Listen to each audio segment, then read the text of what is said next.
और जैसे हम ये भीम स्तुति हम सुन रहे हैं इस गीत में, तो ये भीम स्तुति को हमें अपने ध्यान में स्मरण भी करना है। और बहुत ही सुंदर ऐसी बाबा साहब की स्तुति इस गीत में की गई है, तो उसका भी हम अनुभव लेने वाले हैं। और आज ऐसे आज ध्यान को हम कर रहे हैं कि जो पहली बार काफ़ी लोगों के लिए हो सकता है, मेरे लिए भी पहली बार है, बाबा साहब का बोधिसत्व के रूप में संदर्शन के या चिंतन के आधार पर हमें उनको स्मरण करना है। कल जैसे हमने देखा था कि बाबा साहब या परसों के टॉक में कि बाबा साहब बोधिसत्व क्यों और कैसे है, और हम इस पूरे बौद्ध जगत में दो स्वरूप में हम बुद्ध और बोधिसत्व को हम देखते हैं या हम मानते हैं या उस पर हम विश्वास रखते हैं कि बुद्ध मानवीय रूप में भी जन्म लिए हैं, जिसे हम सिद्धार्थ गौतम बुद्ध कहते हैं, जो बोधिसत्व थे, बाद में वो बुद्ध बने। और उनके जन्म से लेके मृत्यु तक उनकी जो जीवनचर्या है उसका पूरा वर्णन हमें इतिहास में और इतिहास में पन्नों में भी मिलता है और स्थलों में भी मिलता है कि जहाँ पे उन्होंने मानवीय जन्म धारण करके बुद्धत्व को प्राप्त किया। तो ऐसे मानवीय बुद्ध के बारे में हम श्रद्धा इसलिए रखते हैं क्योंकि हम भी बुद्ध हो सकते हैं। किसी वस्तु पे श्रद्धा रखने का अर्थ ही होता है कि वो हमारा स्वभाव है, वो हम में भी है, जिस पे हम विश्वास रखते हैं, जिसके हम मार्ग पे चलते हैं। तो ऐसे बुद्ध मानवीय बुद्ध हैं जो हमें पता है, जिसके बारे में हम पूरी तरह से परिचित हैं। लेकिन जब उनकी यात्रा समाप्त हो जाती है, जन्म से लेके महापरिनिर्वाण तक, उसके बाद में बुद्ध को देखने का जो नज़रिया है वो हमारे लोगों के लिए बदल जाता है, क्योंकि उसकी बात की जो आने वाली जो जनरेशन है, लोग हैं, वो बुद्ध को कैसे देखें। उस समय तो लोगों ने बुद्ध को देख लिया शारीरिक रूप पे और उनके बुद्धत्व के रूप में, लेकिन उसके बाद में लोगों को बुद्ध को देखना एक चैलेंज है, एक कठिन है कि वो बुद्ध को कैसे महसूस करें। तो बुद्ध ने स्वयं ही महापरिनिर्वाण सूत्र में कहा है कि मेरे बाद अगर आपको मुझे देखना है तो धम्म और विनय में देखना है। तो बुद्ध का जो असीम रूप जो है, जो उनके काया के बाद में भी अस्तित्व में रहता है, उसको धर्म काया कहते हैं, धम्म और विनय कहते हैं। तो ऐसे रूप को प्रकट करने के लिए जो अमानवीय बुद्ध और बोधिसत्व है, जिसे हम आदर्श बुद्ध कहते हैं, या उनके गुणों के माध्यम से उनका एक रूप को निर्माण करना, जिस रूप के हम संपर्क में आ सके और हम बुद्ध के अनुभव को ले सके। तो ऐसे जो आदर्श का मतलब क्या होता है कि वो हमारा ही स्वभाव है।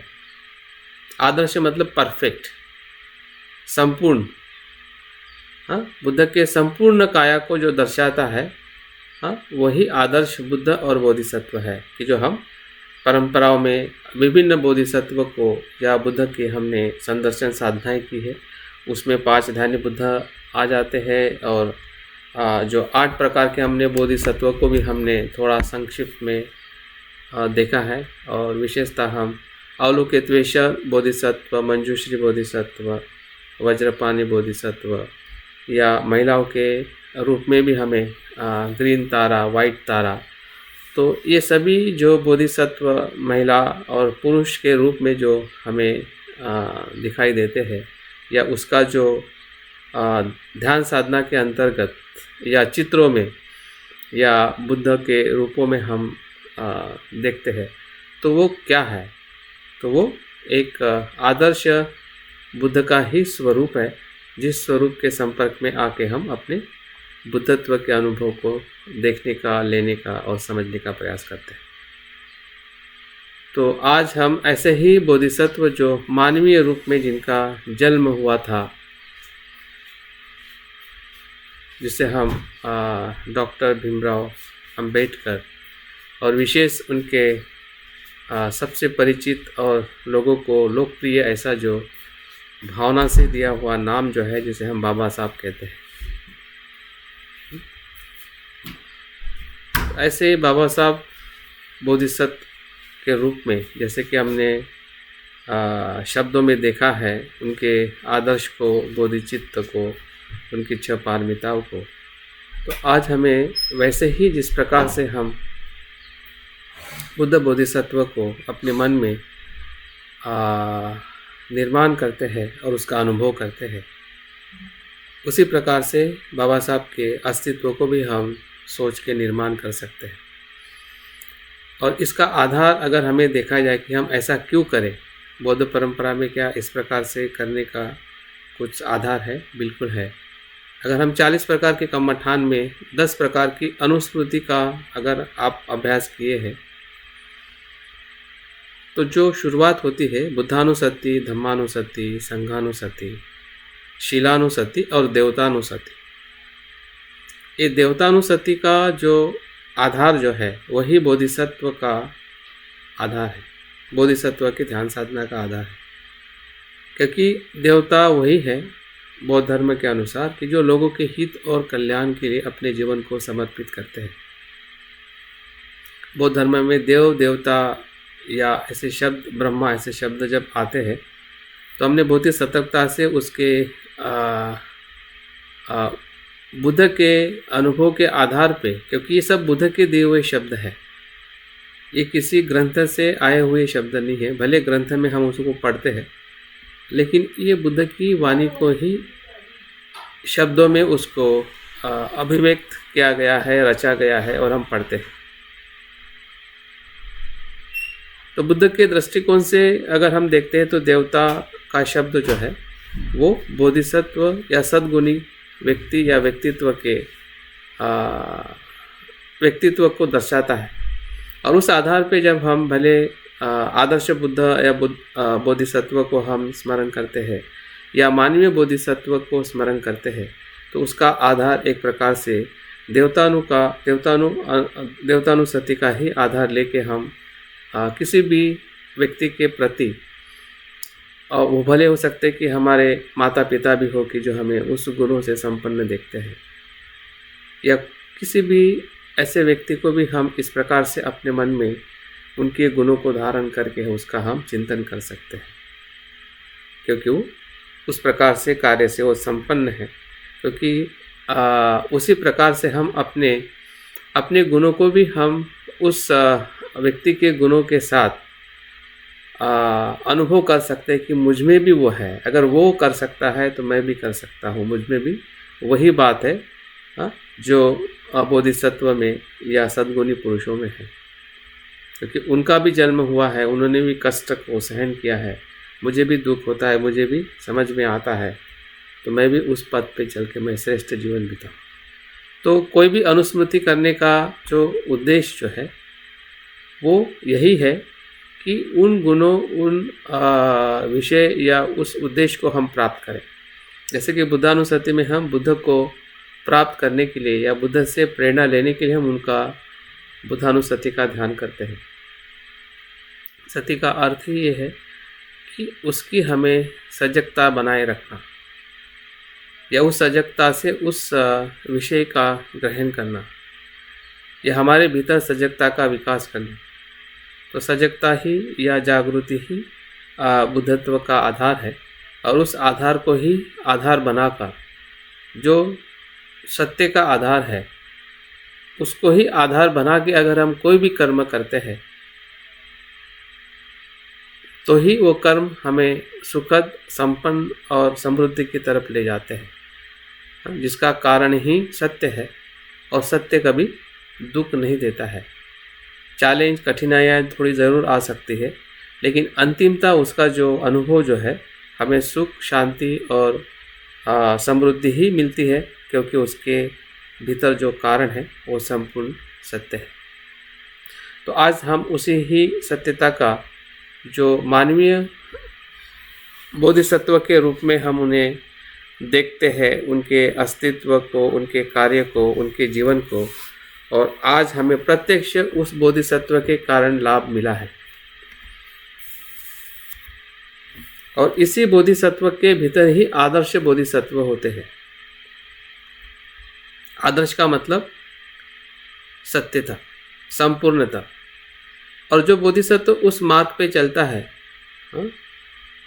मानवीय बोधिसत्व जैसे कि बाबा साहब और हम में से कोई भी इस पथ पे चल सकता है, और सभी के लिए पथ खुला है।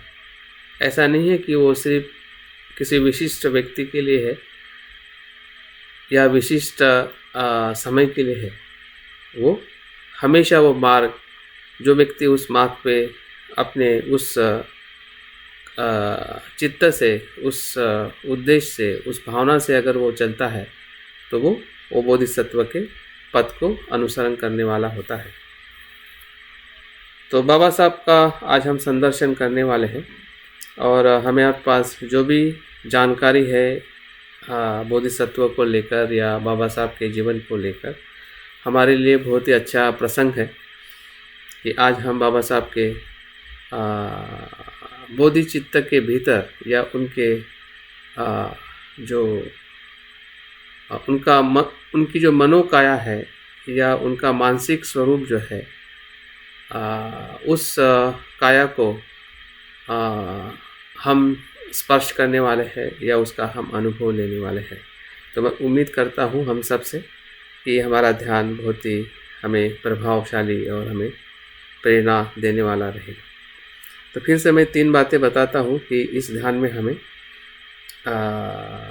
इसका उद्देश्य क्या है और हम कैसे करेंगे। इसका उद्देश्य जो मैं अपने अनुभव से देख पाता हूँ,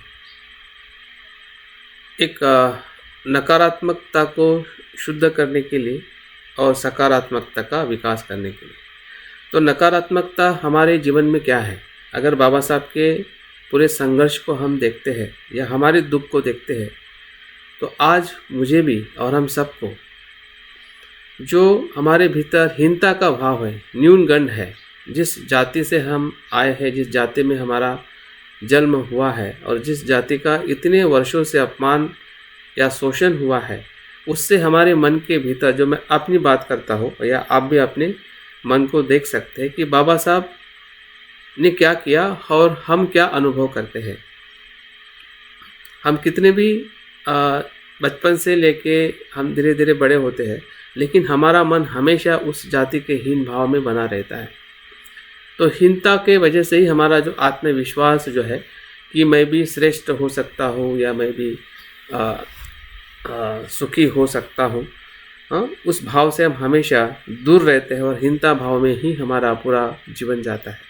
तो बाबा साहब का उद्देश्य ये है कि उस सभी हीनता भाव से हमें नष्ट करना है या उसका रूपांतरण है।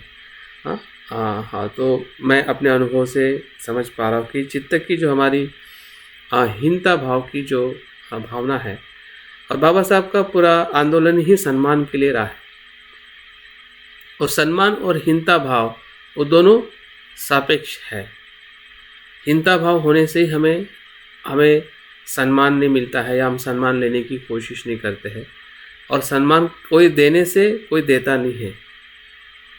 जब आप अपने हीनता भाव से ही बाहर आ जाते हैं कि मैं नीच नहीं हूँ, मैं मनुष्य हूँ, कोई आपको नीच कहे वो उसकी सोच हो सकती है, लेकिन हम अपने आप को नीच कहे तो ये तो औरों की सोच नहीं है।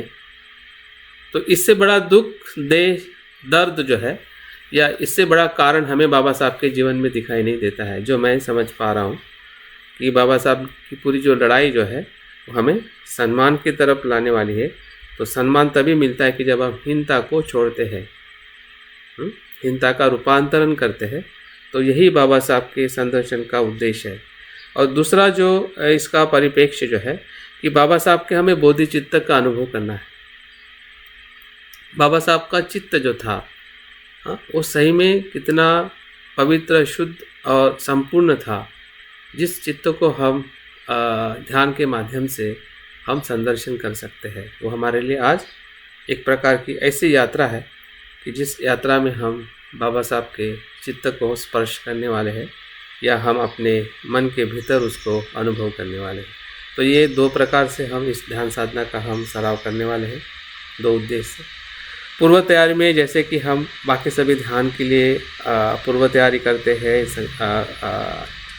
कल्पना करते हैं, लेकिन इस कल्पना को करने के लिए हमें 3 स्तर में कल्पना करनी है। और 3 स्तर के अंदर हमने बाबा साहब का जो बचपन का जीवन है, जिसे हम भिवा से भीमराव जो उनका जीवन था, और उस जीवन में बुद्ध का संपर्क उनका जैसे आता है 16वें वर्ष में, तो वहाँ से हमारी जो शुरुआत होके आगे जाने वाली है। और उसके बाद बाबा साहब के जो पूरे जीवन में जो परिवर्तन हमें दिखाई देता है उच्च शिक्षा के कारण। तो भीमराव से डॉक्टर अंबेडकर का जो प्रवास है, उसमें बाबा साहब की जो प्रज्ञा है, पहले हमें बोधिचित्त को निर्माण होते हुए देखना है बाबा साहब के जीवन में। दूसरे स्तर में उनकी जो प्रज्ञा है, शिक्षा के माध्यम से प्रज्ञा की जो उनका विकास हुआ है, प्रज्ञा के चित्त का हमें थोड़ा अनुभव करना है। और तीसरे फेस में हमें बाबा साहब का जो सामाजिक संघर्ष जो था, करुणा का जो चित्त था, उस फेस को हमें देखना है। तो ये और अंतिमता, इन सभी तीनों बातों से उनका पूरा जो व्यक्तित्व है 6 पारमिता के साथ में कैसे जुड़ चुका था और कैसे उन्हें 6 पारमिता के आचरण के माध्यम से अपने पूरे मार्ग को या पूरे जीवन को कैसे उन्होंने अनुभव किया था, और हम भी बाबा साहब के उस पूरे व्यक्तित्व को अनुभव कर सकते हैं। और बाद में शुद्धिकरण की प्रक्रिया वैसे ही रहेगी जिस प्रकार से हम बाकी ध्यान में करते हैं, और बाद में हम उसको विघटन करेंगे। तो इस प्रकार से हम 3 स्तर में ध्यान करने वाले हैं। बहुत सारी बातें हमें पहले से कुछ पता है, लेकिन इस बाबा साहब के जीवन को लेके हम जो बातें आज स्मरण करने वाले हैं, तो कुछ जानकारी आपके पास में है, कुछ बातें मैं आपको इसमें थोड़ा संकेत देते रहूँगा। आप भी आपके अनुभव से भी उसको देखने का प्रयास कर सकते हैं। तो चलिए ध्यान के लिए बैठक आप सुनिश्चित कर लीजिए। अगर किसी को कुछ प्रश्न है या कुछ संभ्रम है, तो इस ध्यान के करने के लिए तो थोड़ा आप पूछ भी सकते हैं, अन्यथा फिर हम शुरू करते हैं।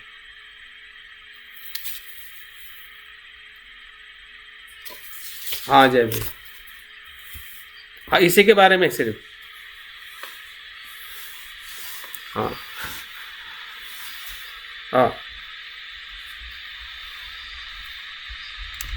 नहीं वो वाला प्रश्न मत पूछिए अभी। हाँ, इस ध्यान के बारे में अगर किसी को संभ्रम है जो हमें करने वाले हैं, उसके बारे में कुछ है तो आप ज़रूर पूछिए, बाकी प्रश्न बाद में कर सकते हैं। ठीक है ना? ठीक।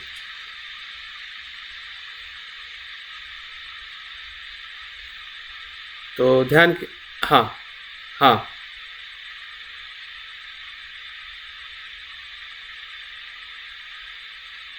तो ध्यान के लिए अपनी बैठक पूरी तरह से सुनिश्चित कर लीजिए।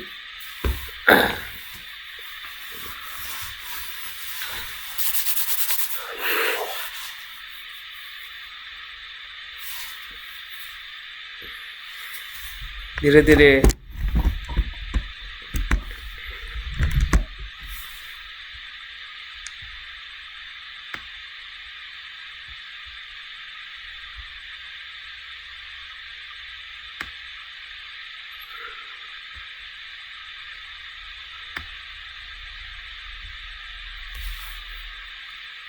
धीरे धीरे आंखें बंद करें।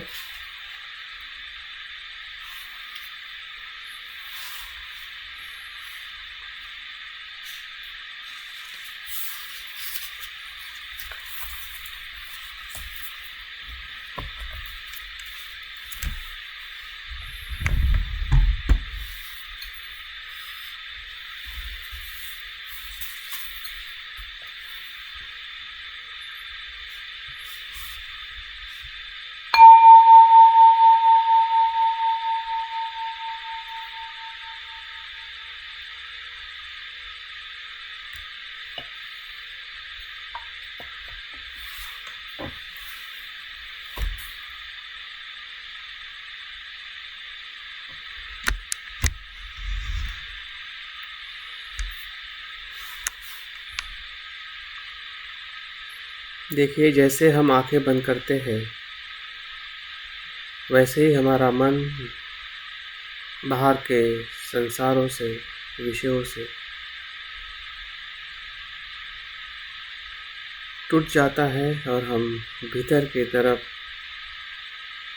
भीतर का संसार जिसमें हमारी वेदनाएं हैं, विचार है, कल्पनाएं हैं,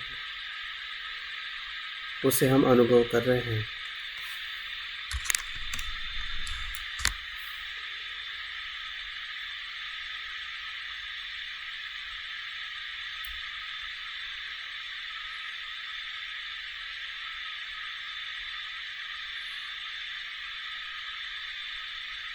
सांस आ रही है, सांस जा रही है, उसकी भी हमें सजगता है।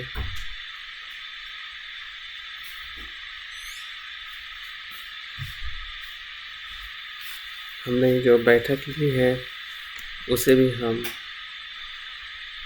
अनुभव कर रहे हैं कि तनाव मुक्त है, सुखद है, आनंददायी है। मेरे चेहरे का तनाव मुक्त है।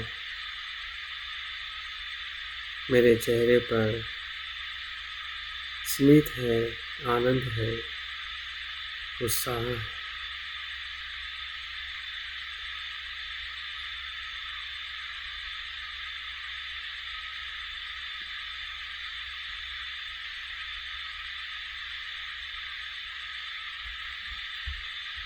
धीरे धीरे हमारे मन में आने वाली श्रद्धा भावनाओं का अनुभव करें। श्रद्धा का उत्पन्न होना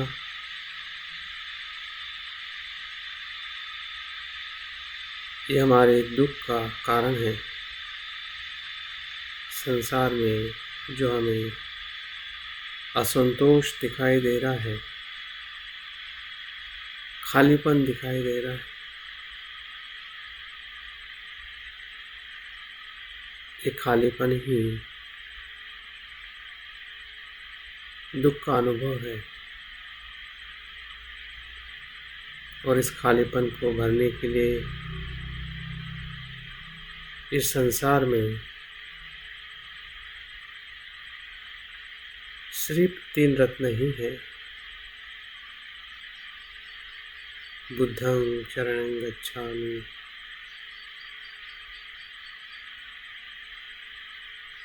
मैं बुद्ध बनूं। धम्मं शरणं गच्छामि, धम्म पथ का अनुसरण करूं। संघं शरणं गच्छामि, कल्याण मित्रता का अनुभव।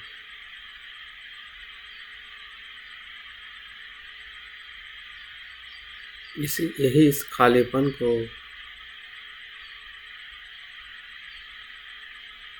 भर सकते हैं।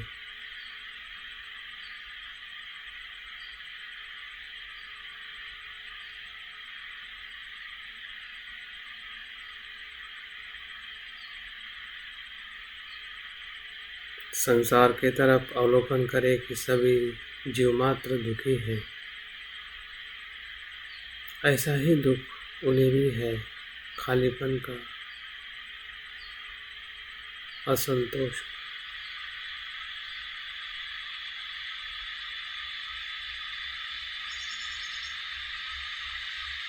उनके दुख से हमारे भीतर उनको मुक्त करने की भावना हो रही है कि वो सभी दुखों से मुक्त हो।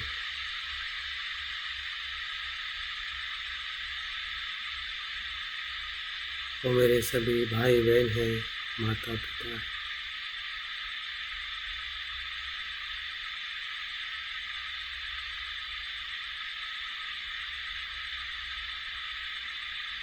और उसी करुणा भाव से हम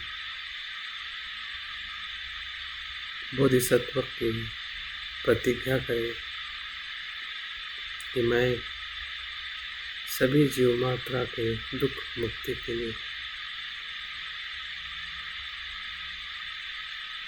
बोधि ज्ञान को प्राप्त करना चाहते हैं।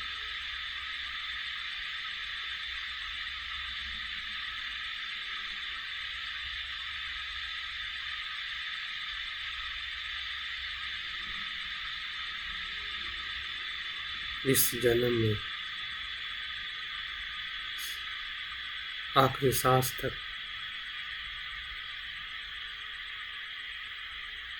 इसके बाद के आने वाले जन्मों तक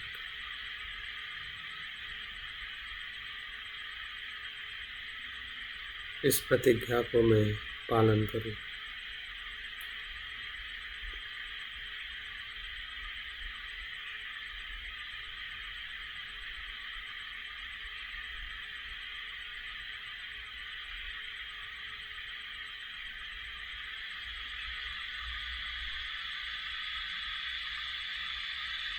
क्योंकि यही दुख हारक है, दुख को नष्ट करने वाला है।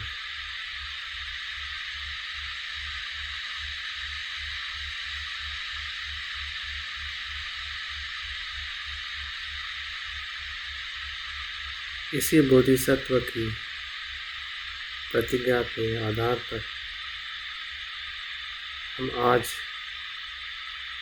बोधिसत्व बाबा साहेब अम्बेडकर जी का संदर्शन करने जा रहे हैं, जो माननीय बोधिसत्व है, हम सब के उद्धारक है, कल्याणकारी ऐसे बोधिसत्व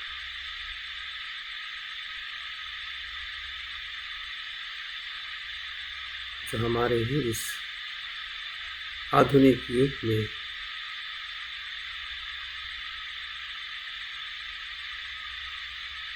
जन्म लेकर इस पद पर चले हैं।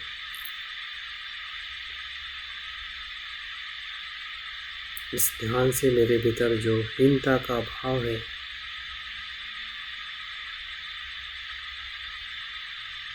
उस हीनता के भाव का रूपांतर करना, जो इस बोधिसत्व का परम उद्देश्य है, मनुष्य का सम्मान प्राप्त करना।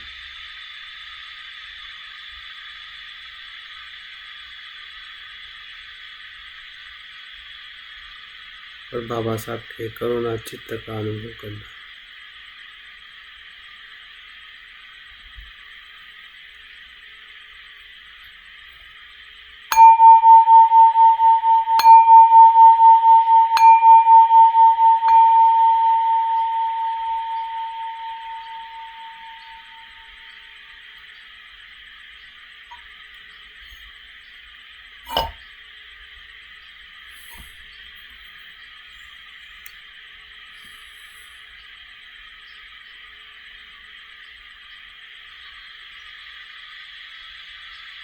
ध्यान के लिए हमारा शरीर, हमारा मन, हमारी भावनाएं पूरी तरह से तैयार है। ध्यान के पहले चरण का अनुभव लेने के लिए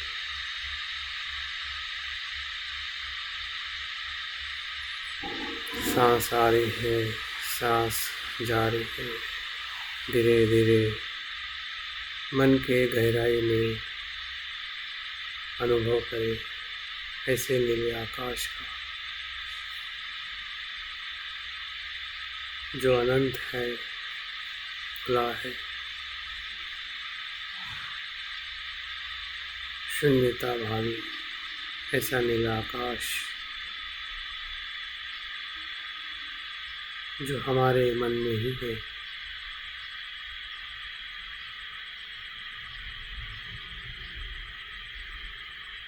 हमारा मन अनंत है, असीम है।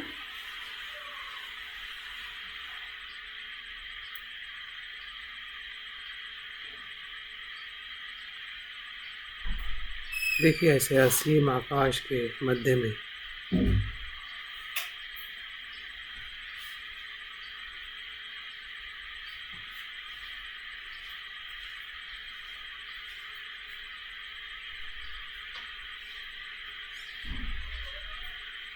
शुभ्र ऐसा कमल पुष्प खिला है जो शुद्धता का और अनासक्ति का प्रतिरूप है।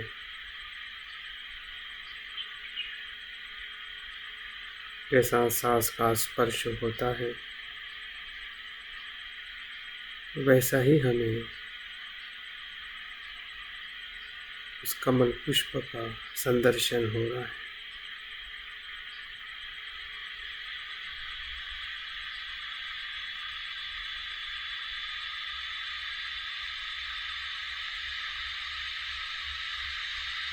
तेजस्वी, प्रकाश, सुंदर,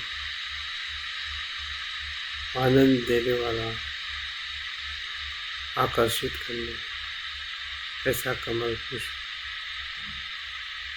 जो शुद्धता का प्रतिरूप है।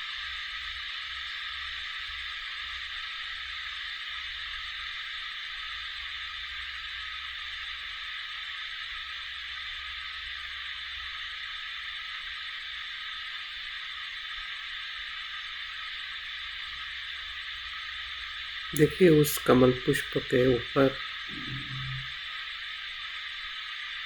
एक चंदेरी चादर निर्माण हो रही है।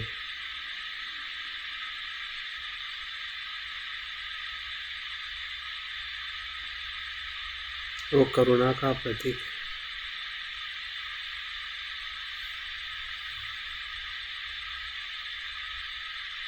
तो बोधिचित्त की शुद्धता है, शीतल, तेजस्वी।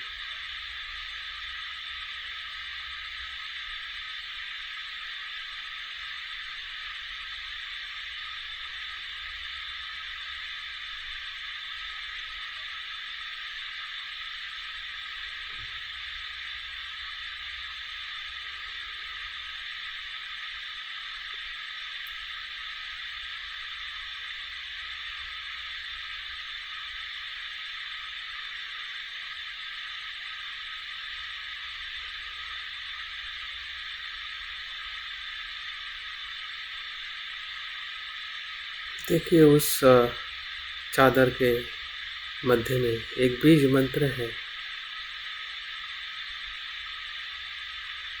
जो बाबा साहब के जीवन को दर्शाता है। विद्या, विद्या का बीज मंत्र।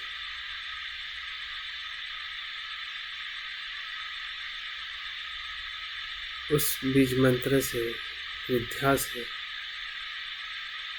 बाबा साहब का रूप धीरे धीरे साकार हो रहा है।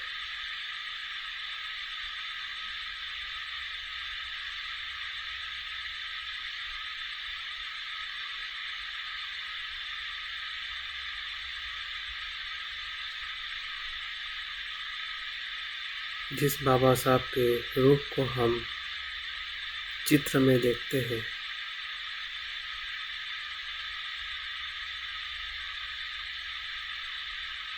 उससे भी सुंदर ऐसा रूप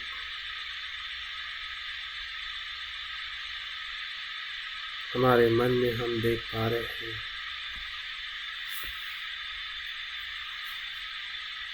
जिनके एक हाथ में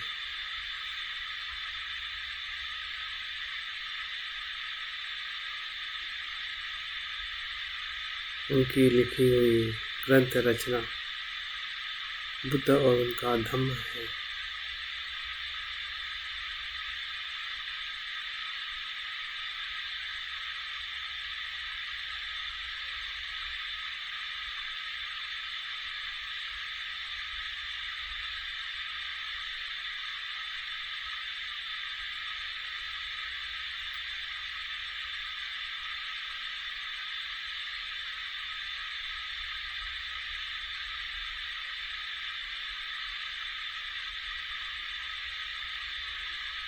और दूसरे हाथ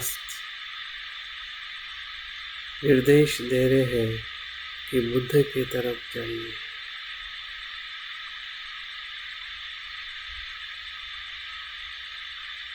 बुद्ध का मार्ग दिखा रहे हैं।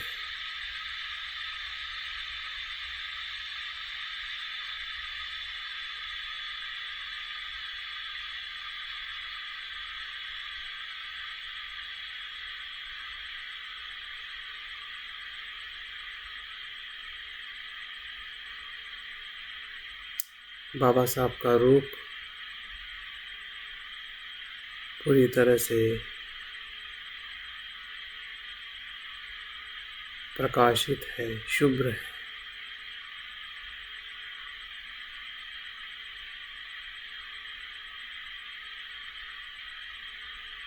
जो शुद्धता का प्रतीक है।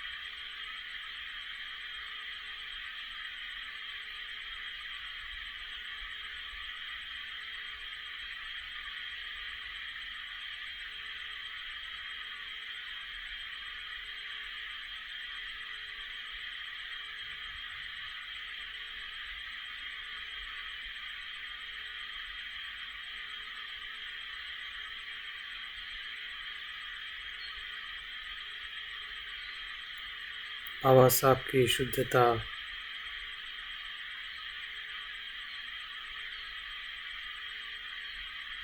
के विभिन्न जीवन के स्तरों में अनुभव करें। उनका बालपन, जो उनके माता पिता के दिए हुए संस्कारों को उसमें अनुभव करें।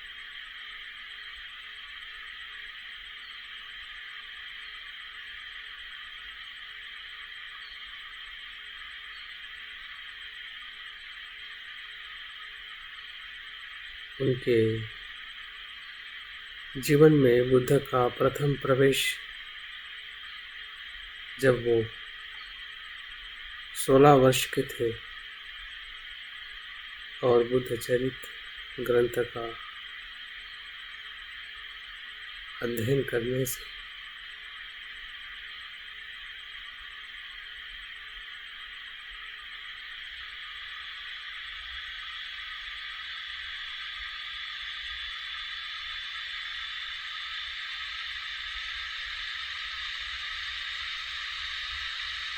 उनके भीतर का जो हीनता भाव है, जो डर है, या उनके दुखों का अंत होने का मार्ग है, उन्हें मिल गया।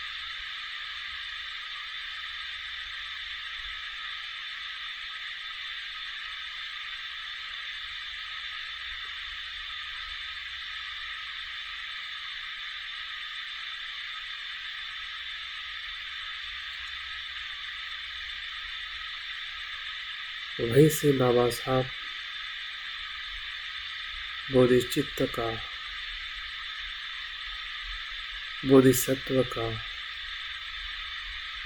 जन्म हुआ।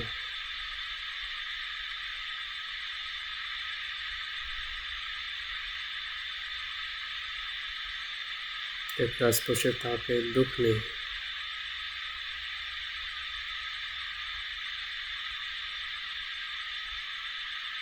उन्हें पूरी तरह से हिला दिया था। असंतोष था। उस असंतोष दुख को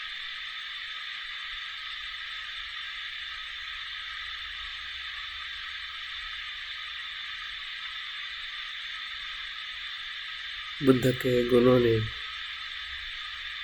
समाधान दिया।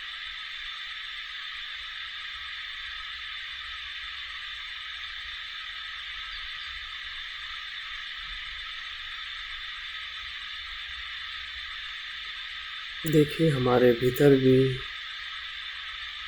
ऐसा ही कोई असंतोष है, हीन भाव है।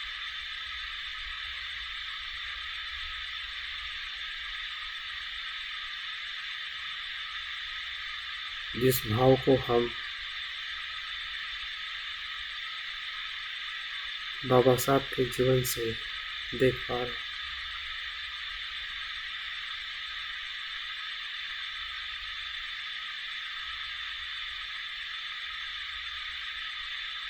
जो हम संदर्शन कर रहे हैं वो हमारा ही मन है। हमारे ही मन से हमारा ही मन हम शुद्ध कर रहे हैं।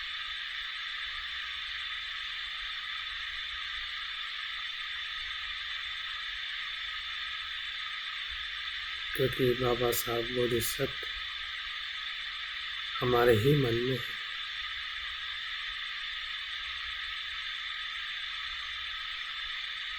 हम सब के हैं। वो वैश्विक है, सभी के लिए।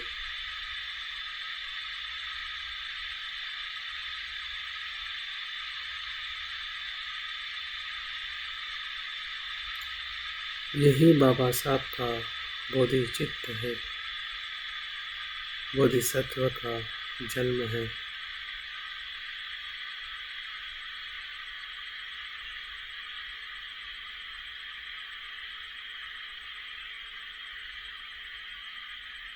अपने दुखों से ऊपर उठना, चिंता भाव से ऊपर,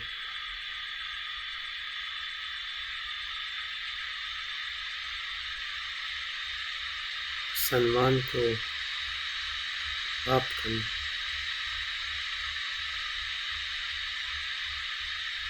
एक मनुष्य होने का सम्मान।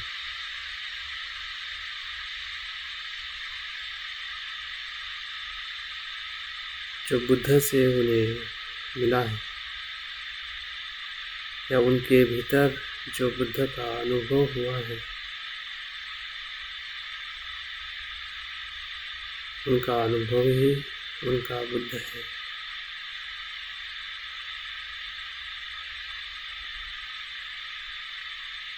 ग्रंथ तो एक निमित्त मात्र है।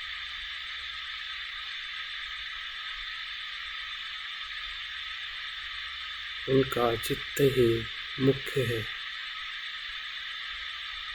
जिससे उन्हें अनुभव हुआ।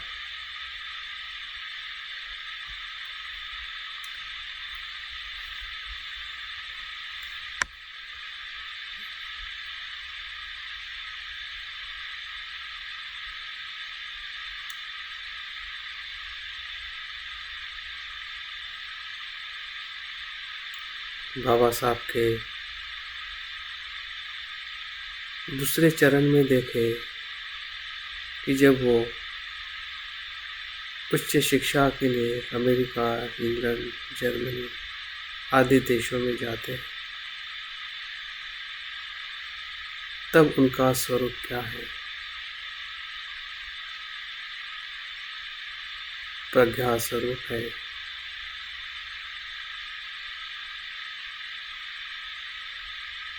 संपूर्ण विषयों का ज्ञान से भरे हुए ऐसे सिंबल ऑफ नॉलेज, जिसे हम कहते हैं, प्रज्ञा से पूर्ण, जो प्रज्ञा जैसा है वैसा देखती है। सभी अवडंबरों को, अन्याय को,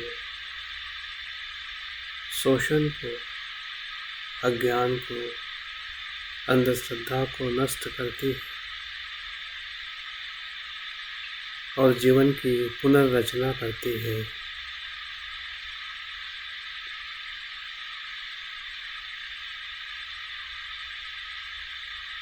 ऐसी प्रज्ञा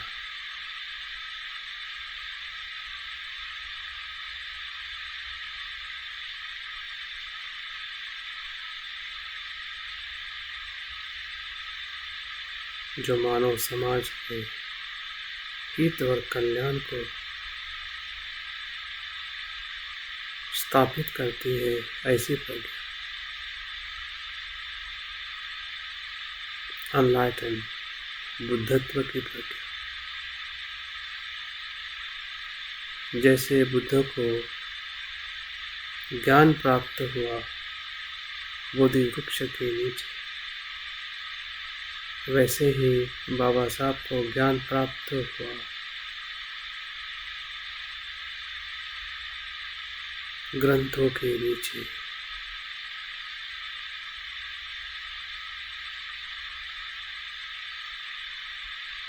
विश्व में बाबा साहब का प्रथम क्रमांक है कि जो इंग्लैंड की लाइब्रेरी का सबसे अधिक उपयोग बाबा साहब ने अध्ययन के लिए किया। उनके अध्ययन में वहाँ के उन्होंने 10,000 ग्रंथों को उपयोग में लाया। ऐसे बाबा साहब की विद्या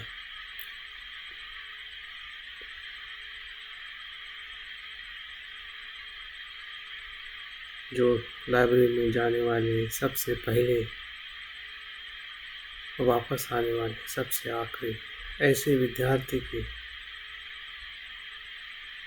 अध्ययन में बाबा साहब का विद्यार्जन करना कठिन परिस्थिति में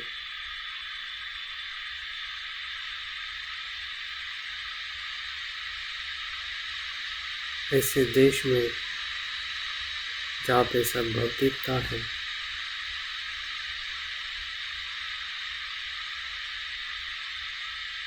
किसी भी भौतिकता में न फंसते हुए, इंद्रियों तृष्णा में न जगड़ते हुए,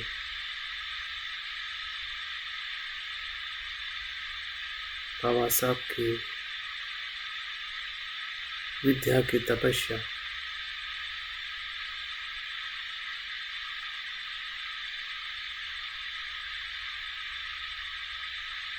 ऐसी बाबा साहब की प्रज्ञा से पूर्ण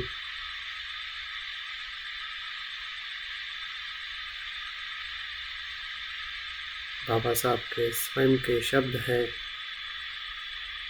कि मेरी विद्या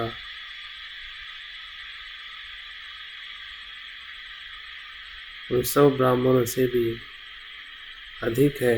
अगर जो मेरे सामने बैठे तो मेरे विद्या से वो जीत नहीं सकते।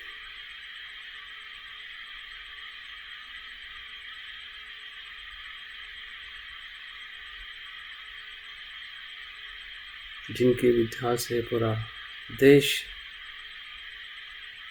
संपन्न हुआ, संविधान की रचना कर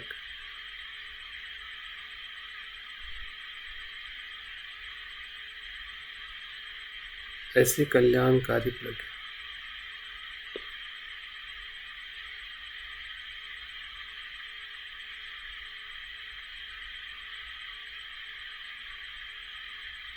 जिसे बाबा साहब कहते हैं। देखिए, बाबा साहब का और एक चरण है, पहलू है, वो करुणा का पहलू है।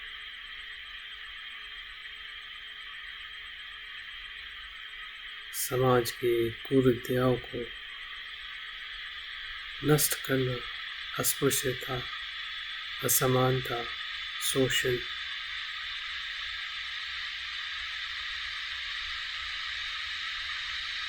सभी प्रकार के शोषण के विरुद्ध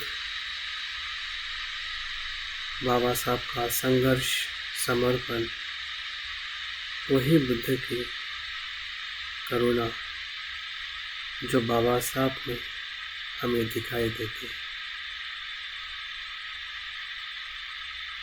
वो सभी संघर्ष जो हमें पता है, वो सभी संघर्ष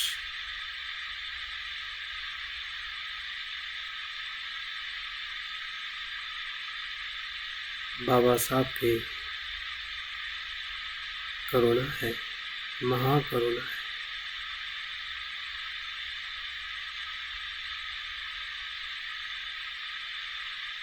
मनुष्य के सभी दुखों को उन्होंने अनुभव किया है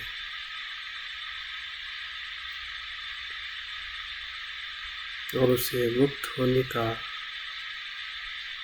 महान कार्य किया।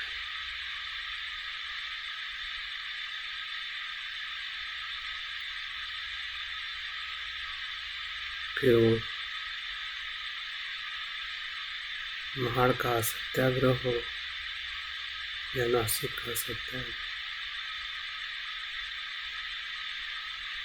मजदूरों के लिए संघर्ष हो या किसानों के लिए या महिलाओं के लिए,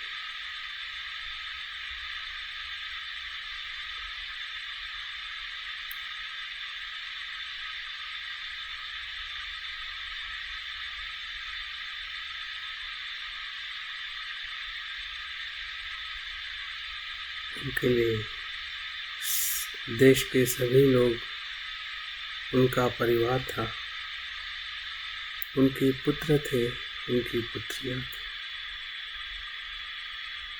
अपने परिवार का भी बलिदान देकर उन्होंने लोगों के परिवार को समृद्ध किया है।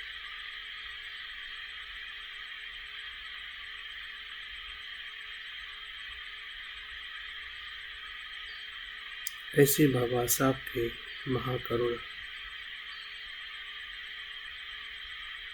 जिसका लाभ आज भी हमें मिल पा रहा है और निरंतर मिलते रहे।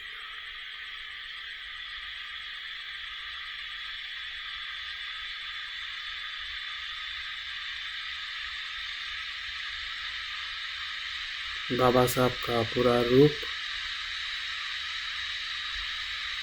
अनेक बोधिसत्व के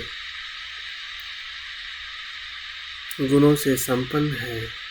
बाबा साहब की प्रज्ञा मंजूश्री बोधिसत्व के समान है, जो अज्ञान को नष्ट करती है और प्रज्ञा को प्रकाशित करती है।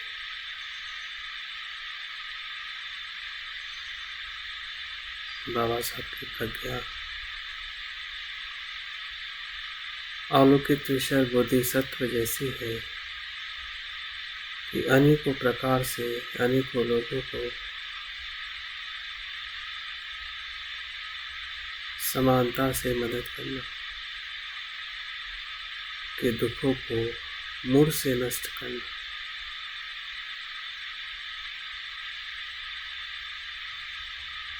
उन्हें एक मनुष्य होने का सम्मान देना,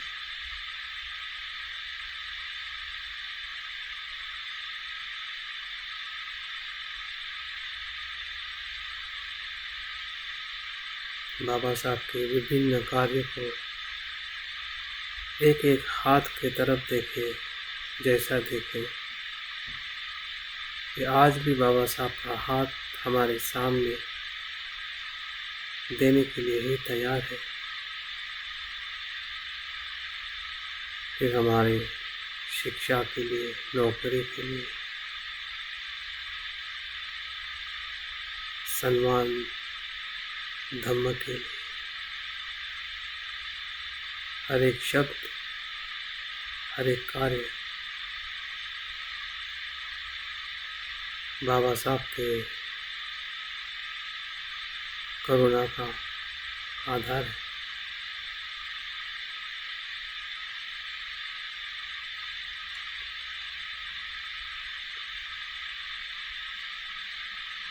बाबा साहब वज्रपाणी बोधिसत्व जैसे है वीर्यवान। जब से उन्होंने संकल्प लिया तब से वो निरंतर मृत्यु के आखिरी क्षण तक अपने शरीर का भी आसक्ति न रखते हुए अपने परिवार की, धन की, पद की, मान की, सम्मान, सभी आसक्तियों से पर निरंतर कार्य करते रहे। यही उनका वीर्य है, शक्ति।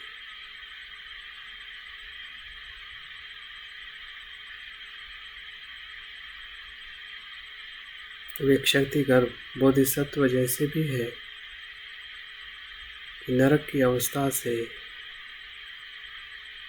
जो अस्पृश्यता का दर्द है, दुख है, वो मन की एक ऐसी समाज में, जातिवाद में ईश्वरवाद ने दी हुई ऐसी अवस्था है कि जिसमें कुछ भी आशा नहीं है, निराशा ही निराशा है। ऐसे समाज, ऐसी समस्या का पूरी तरह से समाधान करने वाले बोधिसत्व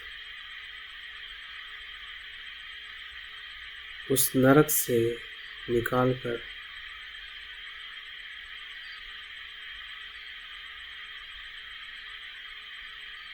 धम्म भूमि में लाने वाले, बुद्ध की भूमि में लाने वाले ऐसे बोधिसत्व बाबा साहब।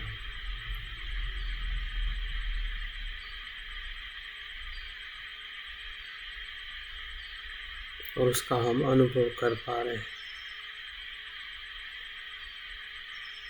आज भी इसी जाति भेद के कारण अनेक प्रकार के शोषण होते हुए हम देख पा रहे हैं।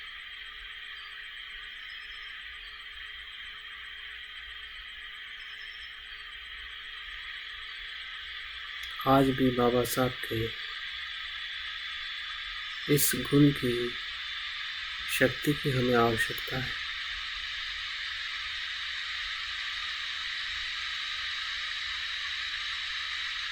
इस असमानता को समानता में परिवर्तित कर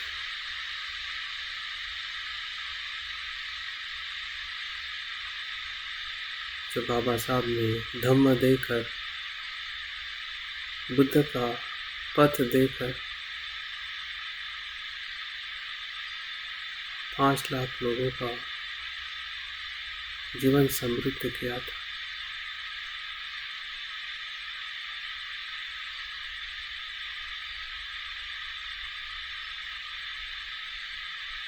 बाबा साहब के किसी प्रतिज्ञा, किसी बात को दोहराते हैं, ये मेरा पुनर्जन्म है।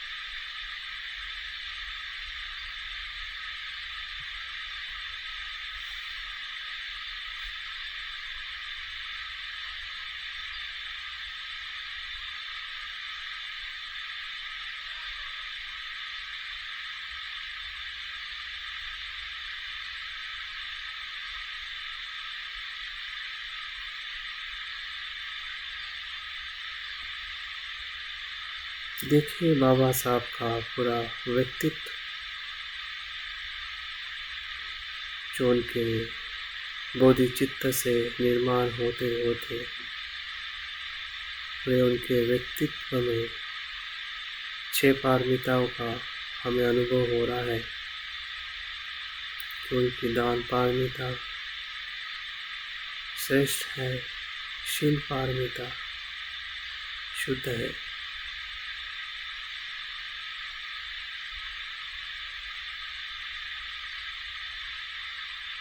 वीर्य पारमिता अनंत है, शांति पारमिता संपूर्ण,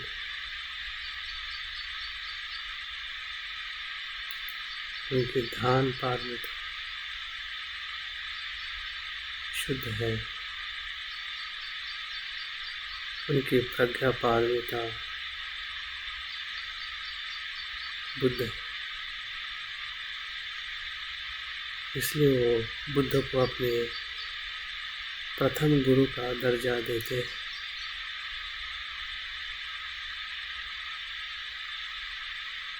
और बुद्धं शरणं गच्छामि कहते।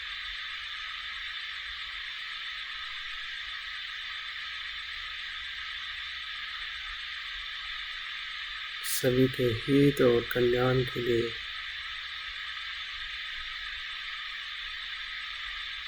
दुखों के मुक्ति के लिए बुद्धत्व प्राप्त करने का उनका निर्धार,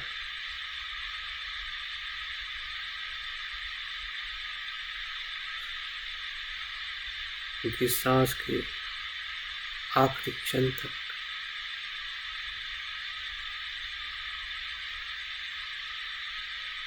उनकी प्रतिज्ञा अक्षय पारमिताओं से पूर्ण है।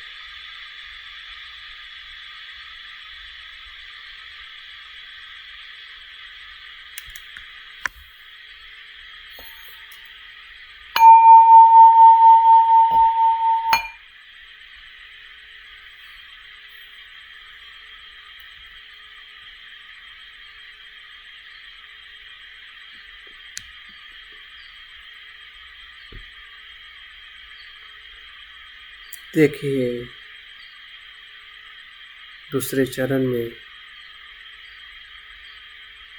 बोधिसत्व बाबा साहब की प्रज्ञा करुणा का प्रकाश उनके तेजोकाय से संसार के सभी दिशाओं में संचारित हो रहा है, जिसे हम विश्व पुरुष कहते हैं, बोधिसत्व, जो सभी के हित, कल्याण, दुख मुक्ति का मार्ग दिखाते हैं। बाबा साहब की प्रज्ञा और उनकी प्रेरणा से संसार के सभी लोग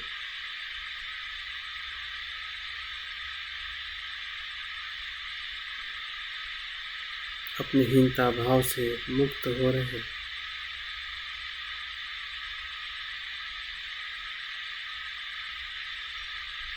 और अपने भीतर बोधिचित्त का अनुभव करें कि वो भी एक मनुष्य है और बुद्ध हो सकते हैं।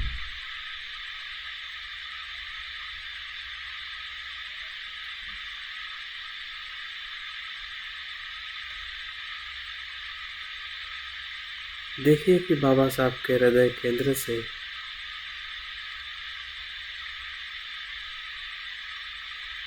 उनकी प्रज्ञा और करुणा का प्रकाश हमारे हृदय केंद्र की तरफ आ रहा है।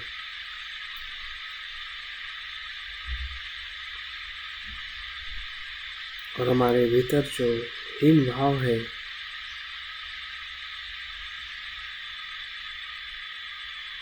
कि मैं ये नहीं कर सकता हूँ, मैं वो नहीं कर सकता, मैं ऐसा हूँ, मैं वैसा हूँ, वो सभी मर्यादा टूटते जा रही है।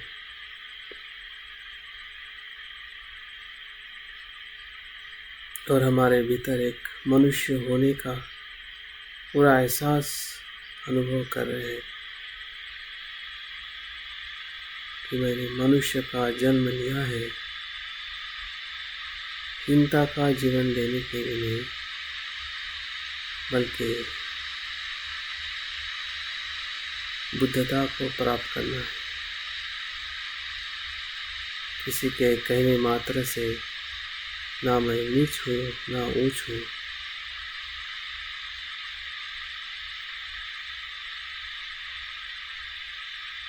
उसका ज्ञान है, जिसके वजह से लोग कहते हैं, भेद करते हैं जन्म और जाति के आधार। मैं भी ऐसा ही देखता हूँ।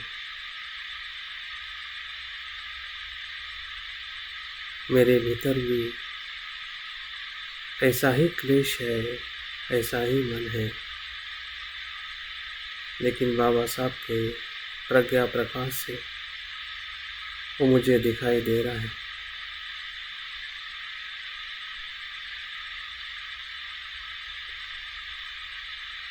हमारा जातिवादी मन, जो क्लिष्ट मनोविज्ञान की उपज है, जो अस्तित्व में ही नहीं है, उसे हम अस्तित्व में मानते हैं। जिसका अस्तित्व ही नहीं है, ऐसी जाति और हीनता को हम मानते हैं। यही क्लिष्ट मनोविज्ञान है और उसका रूपांतरण हो रहा है बोधिचित्त में, सम्मान में, श्रद्धा में, मानवता में, समानता,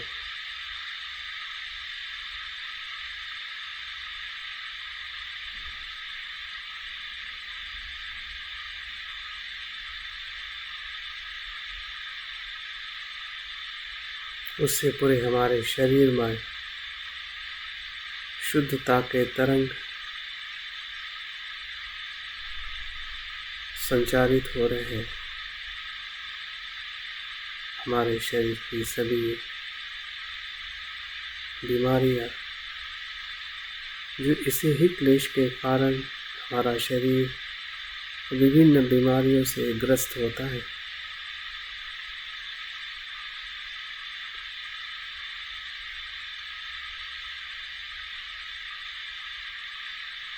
जब कारण ही नहीं है तो उसका परिणाम भी कैसे रहेगा, वो भी बदल रहा है।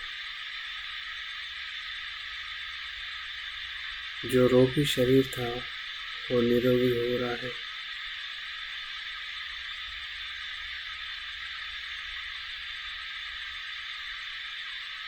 शरीर की आसक्ति ही नहीं तो दुख कैसे?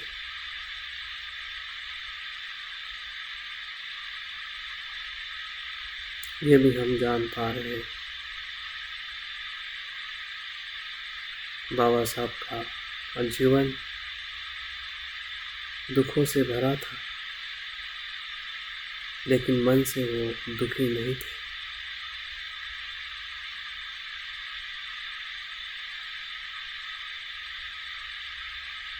भले हमें शरीर का दुख हो,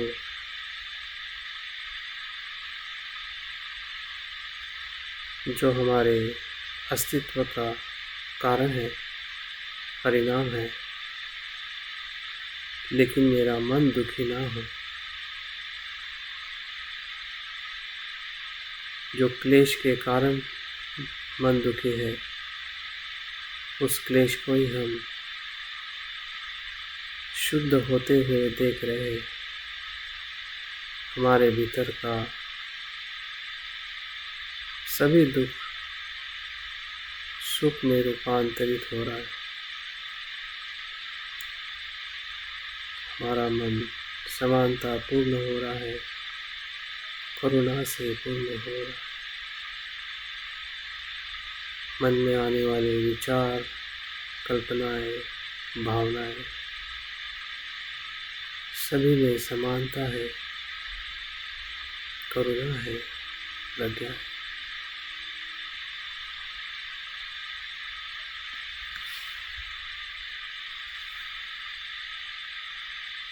यही बाबा साहब का बौद्ध धम्म है। प्रज्ञा, करुणा और समता। पूरा शरीर करुणा से पूर्ण है। हमारी वाणी समता पूर्ण है। हमारा मन प्रज्ञापूर्ण।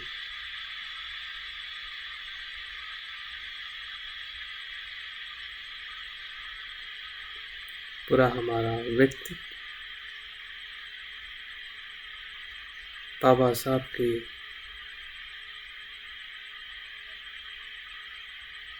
धम्म काया से, बाबा साहब के व्यक्तित्व से प्रभावित हो चुका है, और हम स्वयं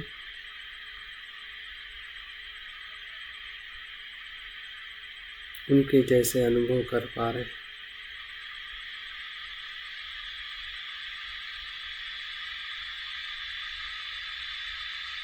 कि मैं भी उन्हीं का ही पुत्र हूँ, उन्हीं का ही मैं बीज हूँ, जिसे मैं बाबा साहेब कहता।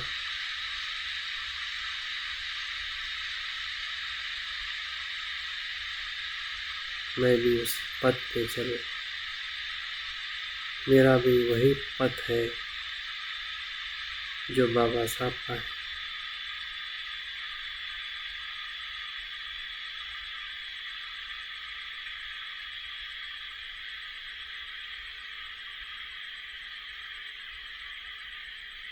बाबा साहब का भी निर्देश यही है कि बुद्ध की तरफ चले।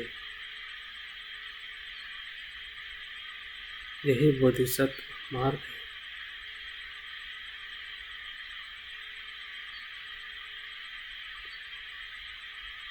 प्रज्ञा, करुणा और समता।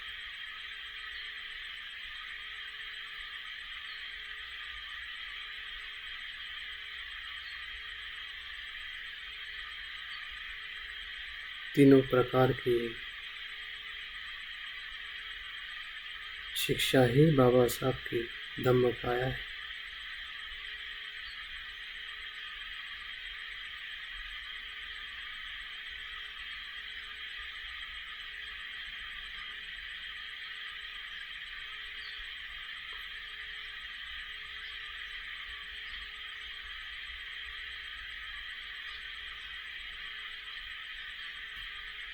संदर्शन करते करते हम शुद्ध हो रहे हैं।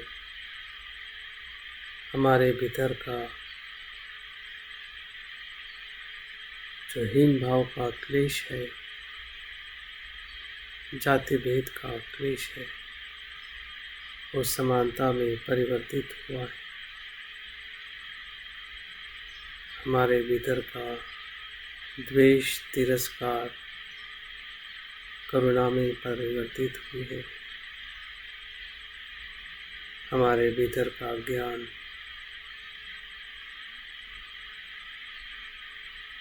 प्रज्ञा में परिवर्तित हुआ है।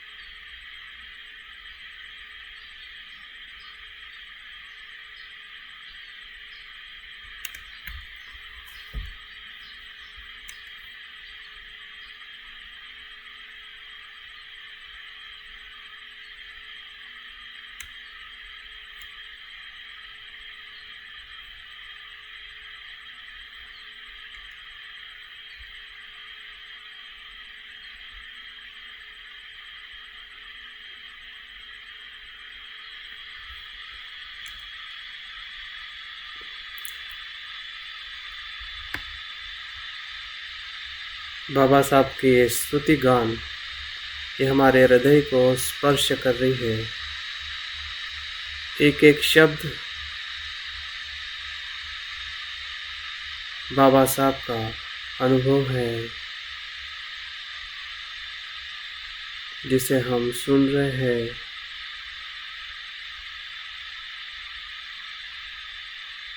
उससे हमारी भावनाएं ग्रहणशील हो रही है।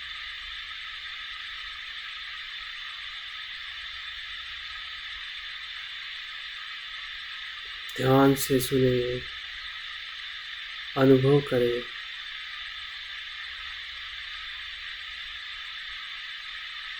बाबा साहब का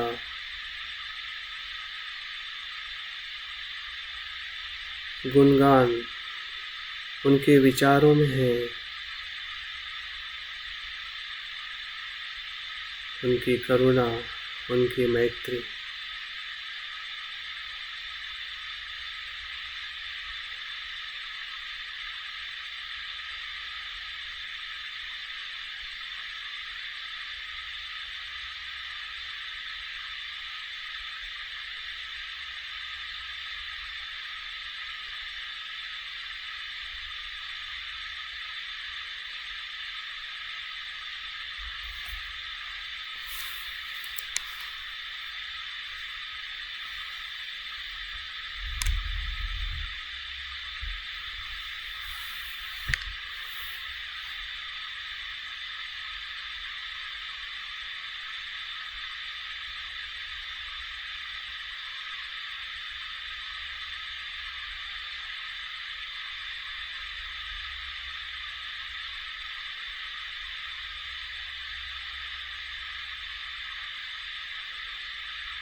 यही बाबा साहब का संदेश है कि बुद्ध बने, धम्म बने और संघ बने।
तो बुद्ध की शरण, धम्म की शरण, संघ की शरण,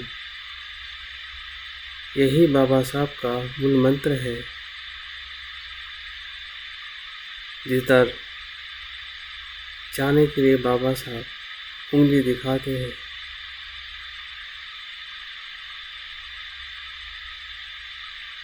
जो बुद्ध और उनके धम्म का सार है, बाबा साहब की यही धम्म काया है।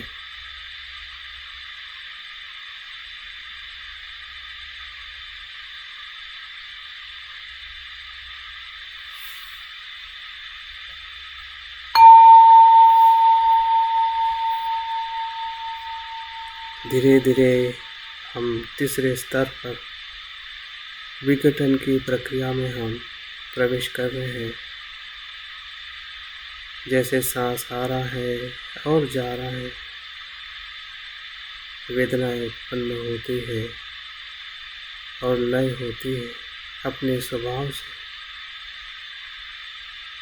हमारे विचार, हमारी इच्छा से ऐसा कुछ भी नहीं होता। सब अपने कारणों से घटित होता है। तो जिस कारणों से हमने ये निर्माण किया है, उसका लय होना भी निश्चित है। होने दीजिए धीरे धीरे।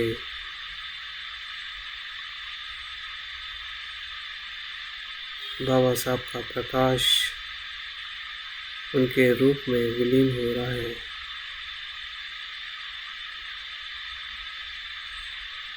बाबा साहब का रूप उस चंदेरी चादर के साथ कमल पुष्प में विलीन हो रहा है।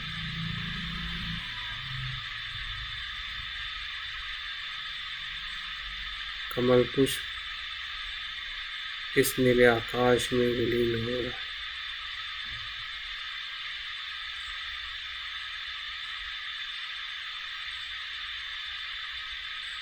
नीला आकाश शून्यता शून्यता में विलीन हो रहा है।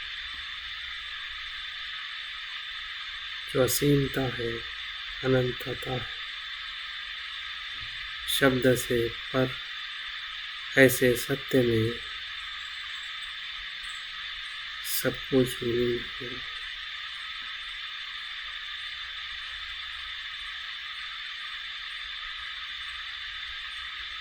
ध्यान को समापन करते हुए अनुभव करें जो कुछ भी हमें हुआ है, इस ध्यान से जो परिणाम हुआ है, उस परिणाम से प्रेरणा लीजिए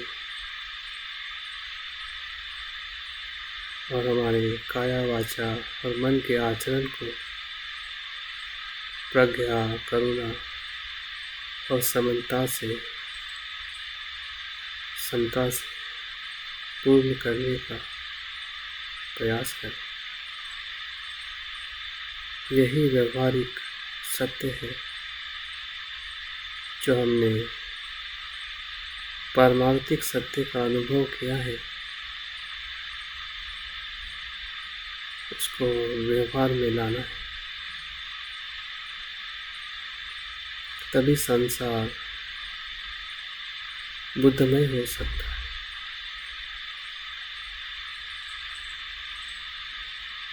जातिहीन हो सकता है, समतामूलक हो सकता है। धीरे धीरे आंखें खोलते हुए ध्यान को समाप्त करें।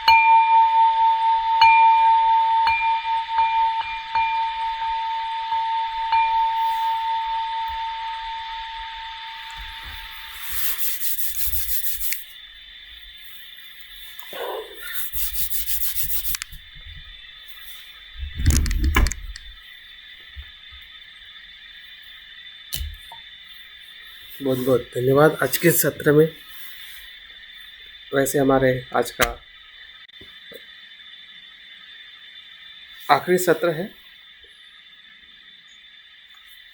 हमारे इस कोर्स का आखिरी सत्र है। तो आज शाम को हम आखिरी समारंभन में वैलिडिटी के प्रोग्राम में मिलने वाले हैं 9 बजे। तो मैं उम्मीद करता हूँ कि ध्यान आपके लिए निश्चित ही एक प्रेरणादायी रहा होगा। मेरे लिए भी प्रेरणादायी है, क्योंकि मैं भी पहली बार इस प्रकार से ध्यान को करते करते अनुभव किया है। जय भीम, जय बुद्ध।